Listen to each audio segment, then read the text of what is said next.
अस्सलाम वालेकुम। अपने दुख मुझे दे दो राजिंदर सिंह बेदी का अफसाना है। इसके मरकज़ी किरदार मदन और इंदु हैं। मदन की मां मर चुकी है। इसका बाप धनी राम पोस्टल डिपार्टमेंट में एक क्लर्क है।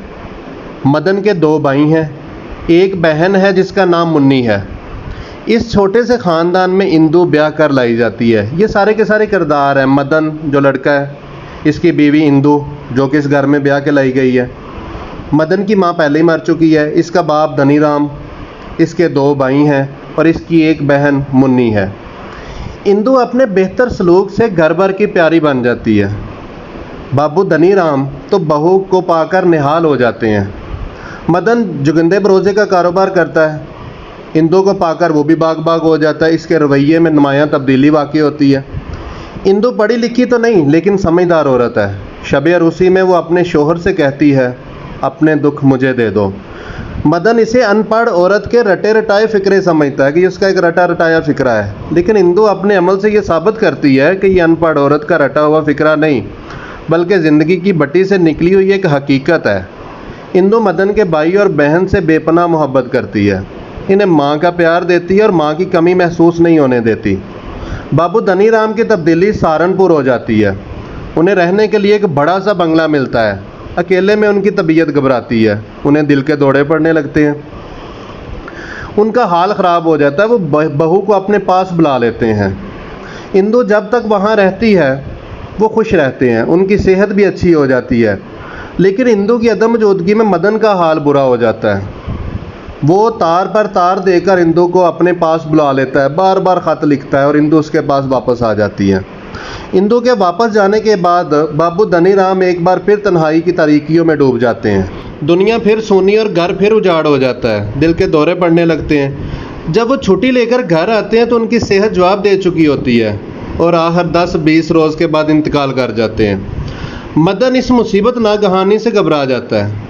भाई और बहनों की जिम्मेदारी उस पर आ पड़ती है। वो परेशान हो जाता है, लेकिन इंदु उसकी ढारस बंधाती है और अपनी सूझबूझ से मदन को संभाल लेती है। यही नहीं, वो कुंदन को पढ़ाती है, उसकी शादी भी कर देती है। ऐसे मौके पर मदन की परेशानी काबिले दीद होती है। वो फ़िक्रमंद हो जाता है कि रुपए कहाँ से आएंगे, लेकिन इंदु इस परेशानी को भी दूर कर देती है। वो पहले से ही ऐसे मौके के लिए पैसे जोड़ रही होती है। वो मुन्नी की शादी के लिए भी तैयारी कर रही होती है। इस दौरान इंदु के बच्चे पैदा होते हैं, एक के बाद एक। उसकी सेहत दिन ब दिन गिरती जाती है। खूबसूरती मान पड़ने लगती है। कुंदन अपनी शादी के बाद मदन से जुदा हो जाता है। कारोबार तकसीम हो जाता है। आमदनी आधी रह जाती है। अच्छा, यहाँ पे मैं एक चीज़ क्लियर कर दूँ कि कुंदन मदन का ही भाई है। जैसे कि अफसाने के शुरू में ही मैंने जिक्र किया कि मदन के दो भाई हैं, उनमें से एक का नाम कुंदन है और कुंदन की ही शादी के इंतज़ामात वगैरह इंदु करती है और माँ की तरह उसको प्यार देती है। लेकिन अब शादी के बाद वो अपना सारा कुछ अलहदा कर लेता है, अपना कारोबार बाकी सब कुछ अलहदा कर लेता है और जो आमदनी होती है मदन की वो कम रह जाती है, आधी रह जाती है। पहले तो कारोबार इकट्ठा था, लेकिन एक बार फिर इंदु की समझबूझ काम आती है और कारोबार संभल जाता है। मदन इंदु में ज़्यादा दिलचस्पी नहीं लेता, वो दूसरी औरतों में दिलचस्पी लेने लगता है। इंदु को जब ये पता चलता है तो उस पर दुख गुजरता है, उस पर शाक गुजरता है। वो कब तक बर्दाश्त करती कि उसका शोहर बेराह रव हो जाए। इसने हर मौके पर मदन को संभाला दिया था। इस बार भी वो अपनी कोशिश करती है, खुद को सजाती और संवारती है और अपने शोहर के आने का इंतज़ार करती है। मदन जब इंदु को इस रूप में देखता है तो हैरान होकर रह जाता है। दोनों खुशी से लिपट जाते हैं, लेकिन इस लम्हे मदन की नज़रों से इंदु की आंखों में आए हुए आंसू छुपे नहीं रहते। वो पूछता है, हाँ मगर ये आंसू खुशी के हैं? इंदु ने जवाब दिया, आज की रात मेरी है। और फिर एक अजीब सी हंसी हंसती हुई वो मदन से चिमट जाती है। एक तसल्सल के साथ मदन ने कहा, आज बरसों बाद मेरे मन की मुराद पूरी हुई है इंदु। मैंने हमेशा चाहा था, लेकिन तुमने कहा नहीं। इंदु बोली, याद है शादी की रात मैंने तुमसे कुछ मांगा था? हाँ, मदन बोला, अपने दुख मुझे दे दो। तुमने तो कुछ नहीं मांगा मुझसे। मैंने? मदन हैरान होते हुए कहा, मैं क्या मांगता? मैं तो जो कुछ मांग सकता था वो सब तुमने दे दिया। मैं भी यही समझती थी, इंदु बोली, लेकिन अब जाकर पता चला ऐसा नहीं। क्या मतलब? मदन बोला, कुछ नहीं। फिर इंदु ने कहा, मैंने भी एक चीज़ रख ली। क्या रख ली? इंदु कुछ देर चुप रही। कुछ देर चुप रहने के बाद वह अपना मुंह परे करते हुए बोली, अपनी लाज, मैंने अपनी लाज रखी, अपनी खुशी। इस वक्त तुम भी कह देते, अपने सुख मुझे दे दो। मैं और इंदु का गला रन गया। और कुछ देर बाद बोली, अब तो मेरे पास कुछ भी नहीं रहा। मदन के हाथों की गिरफ्त ढीली पड़ गई और वह ज़मीन पर गिर गया। ये अनपढ़ औरत, कोई रटा हुआ फिक्रा, ये सवालिया थे उसके जहन में, ये सवाल थे जो उभर रहे थे उसके जहन में। नहीं तो ये तो अभी सामने ही ज़िंदगी के भट्टी से निकला है, अभी तो इस पर बराबर हथौड़े पड़ रहे हैं और आतिशी बरादा चारों तरफ उड़ रहा है। मेरा ख्याल है ये कहानी का इख्तिसार पेश करना गोया इसका मिजाज बिगाड़ना है। इस इख्तिसार में भी ऐसा ही महसूस किया जा सकता है। दरअसल इस कहानी में अमूमी ज़िंदगी के नशेबो फराज को इस तरह समेट लिया गया है कि सिर्फ़ इस कहानी पर पूरी एक किताब लिखी जा सकती है। बेदी को औस या औस से नीचे घरानों में हमेशा दिलचस्पी रही और ये दिलचस्पी इनकी ज़िंदगी के किसी एक रुख पर मुहित नहीं रही। वो मामलात को मजमूई पस मंज़र से देखना चाहते हैं। इस मंज़र में जुज़ियात नगारी की ऐसी कैफियत होती है कि किसी दूसरे अफसाना नगार के यहाँ ये कैफियत नहीं मिलती। हकीकतन ये कहानी 3 अफराद पर मुश्तमल है, एक इंदु, दूसरा मदन और तीसरा बाबू धनी राम।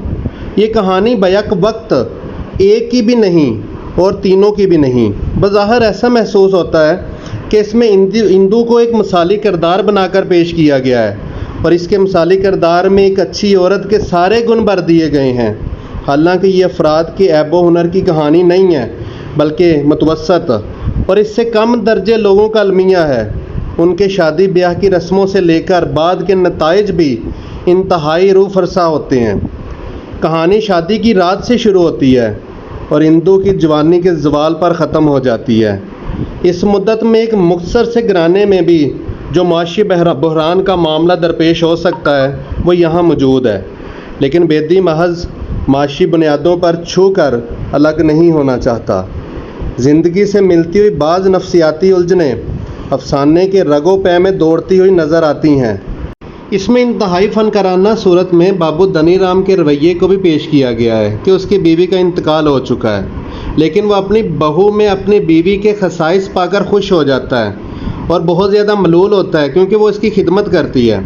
हर चंद के वो बूढ़ा हो चुका है और ऐसा महसूस किया जा सकता है कि वो जिनसी मुतालबात से दूर हो चुका है, लेकिन उसको फिर भी ज़रूरत है कि उस पर तवज्जो दी जाए और इंदु उस पर तवज्जो देती है।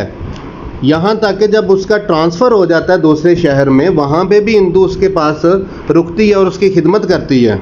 इस अफसाने में कभी लगता है कि बाबू धनी राम जो है ये जिनसी मामला से अलहदा हो चुका है, लेकिन कहीं कहीं पे ये लगता है कि इंदु और धनी राम कम अज़ कम जिनसी मामले में अलग शख्सियतें नहीं हैं। बहू के साथ उसका ऐसा रवैया कहीं कहीं अमूमी कैफ़ो कम से परे हो जाता है। हद तो ये है कि वह बहू के मलबूसात को भी समेटता फिरता है और इस अमल में उसे खासी मुसर्रत होती है, लेकिन इस मुसर्रत की जड़ें जिन्स की गहराइयों में फैली हुई हैं। कारी इसका एहसास उसी वक़्त कर सकता है जब उसे इन मसाइल की पेचीदगियों से कदरे आगाही हो। इस तरह अपने दुख मुझे दे दो एक तरफ माशी पसमानदगी की कहानी है तो दूसरी तरफ जिनसी पेचीदगियों की भी है।